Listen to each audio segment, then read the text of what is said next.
Hey guys, it's Cilka and I'm back again with another video for you all. As you guys must have guessed from the title, today I am going to be talking about my July wrap up. I'm very excited to let you all know that I have read a good amount of books.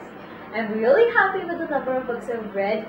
There are a couple of chunky books, so that's another thing that I'm pretty happy. Instead of me rambling over here, I would rather ramble about the books. So without much further ado, let's get on with the video. The first book that I read, Those Days by Sunil Gandhi.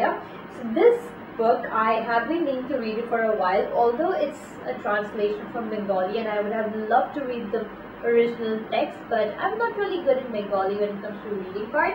So I ended up reading the translation and it's been translated by Aruna Chakravarti. So the thing is, I have the original text as well. So my grandfather, he started reading a couple of chapters and I got really hooked onto it, and I immediately wanted to pick this one up and start reading it. So this one is basically during the Bengal Renaissance period and the uprising of 1857. It is about different zamindars, the downfall of the Mughal dynasty at the last. It is about how Britishers started invading India completely. It is about how they started creating their foothold in various states, controlling it when it comes to trade, when it comes to industry, when it comes to politics, when it comes to creating institutions in terms of education. It talks about the different dynasties. It gives you a little hint about the start of Rabindranath Tagore's lineage. It talks about a lot of different angles. So when you start reading this book, you will firstly, I would say, when it comes to the writing style, it is so easy. Why I'm going to say is that, so being a translated book, I've read a couple of translations, and whenever I try reading them, I never like them, because I know when it comes to reading, when you're reading your own mother tongue or when you're listening to it, you get a very different sound to it. You get to understand the story and the emotions, or like the way it has been written, you can understand. When it comes to translating a book from your own language, it is very crucial for the person to understand the emotions behind each and every lines and between the lines as well, and that has been done really well by Aruna Chakravarti. And being my grandfather was from one of those Zamindar lineage, I could relate to the stories, because there have been many instances that even my grandfather has mentioned, and it's pretty much similar to what's been told in this book as well. There are a couple of known personalities that have been given importance to, especially when it comes to Madhusudan Dutt or Ishwar Chandra Vidyasagar, especially these stories that I've heard again.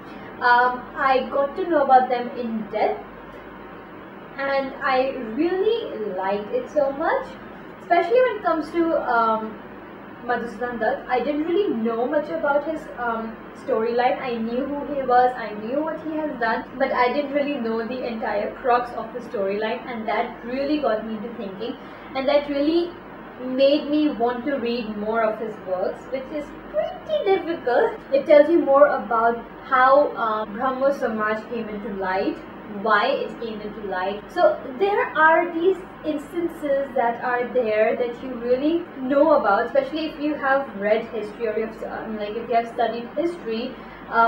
You will get to know more about these, and it will be really helpful for you. So for college students, I would really advise you to read this one. Take it as a fiction, but there are many facts that has been given, which is really good when it comes to writing.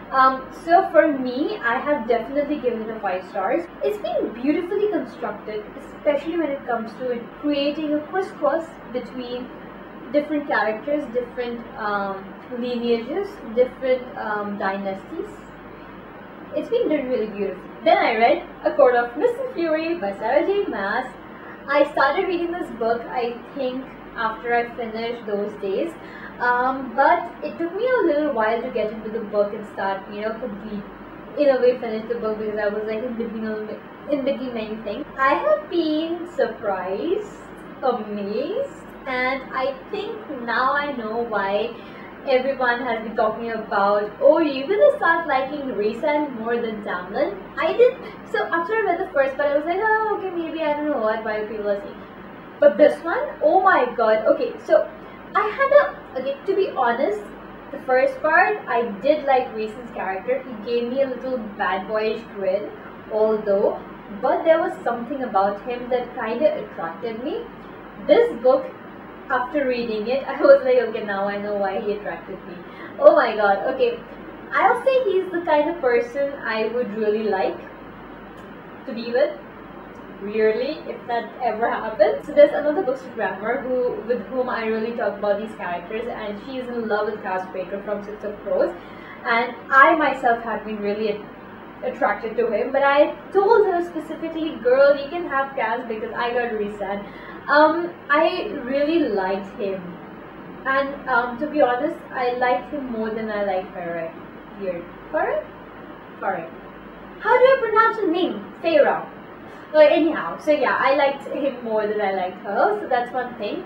So both the characters, they're actually made for each other. That was one thing that I really liked. I hated Tamlin. Oh my god, towards the end I was like, how can you do this? Like, I don't want to say anything what happened, but how could you do this? Literally, that was my entire reaction. And towards the end, the last chapter, I literally felt like something tore my heart. I would say that yes, this has become one of my favorite series, and I don't know why I waited for so long. Why did I do this to myself? I have no idea. But definitely gonna give a 5.5 stars. 5.5 stars? I'm giving it 5.5 stars. 5 out of 5 stars. Yeah, that's what I'm gonna give this one to. Then I read The Queen of Hastinapur by Sharat Komaraju. I didn't like it. I'm sorry, I didn't like it. So this is basically the story of Ganga, Pritha, also known as Kunti, Madri, and Gandhar. Many will say there are certain characters that led to the entire Mahabharata war, but as per this particular author and his interpretation, these four were the women that led to Mahabharata war. Although I do believe that women played vital role. For me, it had always been Kunti. And I always believe that she was the reason that led towards, she and Gandhari, to be honest, were the reason for me that led towards Mahabharata, the entire war, the entire Kurukshetra battle. But as for the author, so the book is basically divided into two sections. First, where Ganga is there, the main character, who talks about her son Devrat, also known as Bhishma Pitama. She talks about, there is the mention of Devaki, how Krishna was born. So that entire interpretation has been done in a very different manner. Although I really like the way Krishna's birth has been depicted, but there were certain characters that came in which I didn't really understand why there was no proper connection in between the characters. So that kind of gave me a full stop in between, and I went back to check why exactly that happened.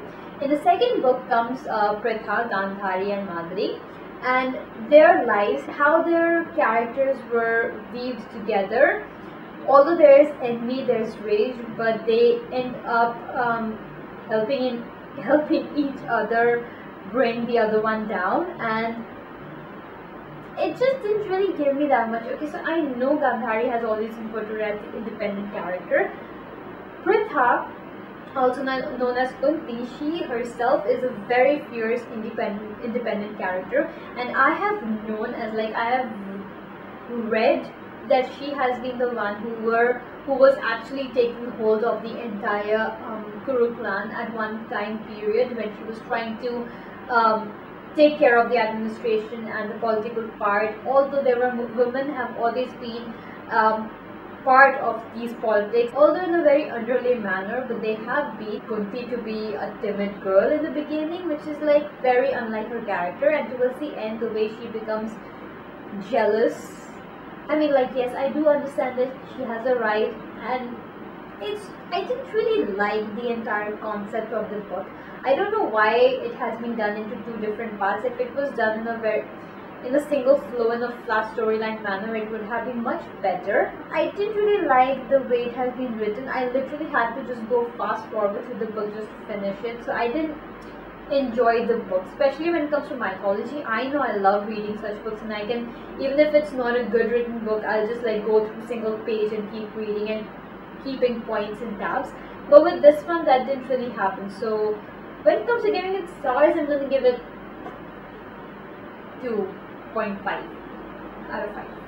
I don't think so I'll be able to give it more than that. Then I read Cilka's Journey by Heather Morris. One is a sequel to The Tattooist of Auschwitz. It's about Cilka, who was a prisoner in the Auschwitz concentration camp. After it was liberated by the Soviet Union, she was taken into the Russian prison camp because she was being claimed as the enemy of the state. She was being forced to sleep with a senior officer of the Nazi camp, which made her as a spy as per the Soviet Union, and that's what they claimed her. So they ended up putting her in Russian prison camp as a war criminal for 15 years.